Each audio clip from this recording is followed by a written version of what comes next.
In the meantime, if you're busy back and forth trying to get your hands on these Powerball tickets, you are not alone. The prize now is in excess of $700 million, and that has a lot of folks, even at workplaces, combining resources to buy multiple tickets or just one ticket. But you got to be careful when it comes to that sort of thing. To attorney Whitney Boan on how you protect yourself. Whitney, what do you do when it's a group, for example, getting something all together?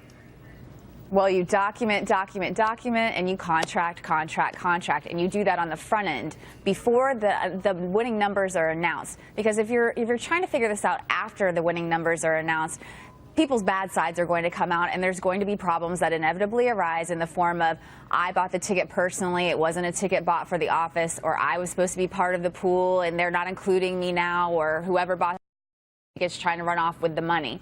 So what you need to do is make sure that everybody has a copy of the tickets that are purchased ahead of time, and that you enter a contractual agreement with each other with one party representative to purchase the tickets, and that everybody knows what's going on the front end before the numbers are announced. All right, but everyone in that group then signs the ticket that was purchased on behalf of that group?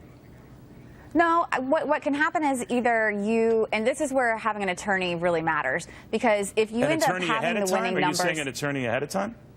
If not ahead of time, then at least once you have the winning numbers, because then what an attorney can do is help you set up a trust, and the trust can be the signature on the winning ticket, and that way the trust then can disperse the money among the employees and the other parties. That way you're not stuck trying to have one person's name on it and then being trustful of that person in order to share it with everybody else. All right, well, let's say there's a group that I know that works at Fox, that works on my show.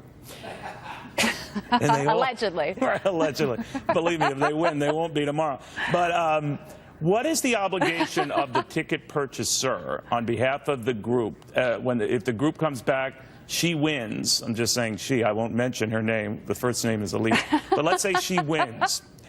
What is her obligation to that group if she tries to run off with the money? Well, that's why you have a contract on the front end, because if she tries to run off with that money, we've seen this happen in the past. There was a construction worker who did this back in 2012.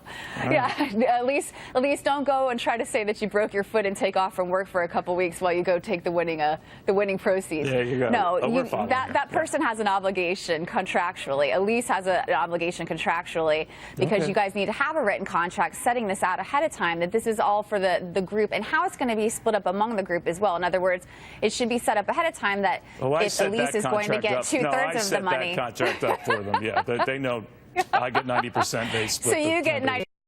Of course, yes, that makes perfect sense. Whitney, yeah. Thank you very much. He's been in the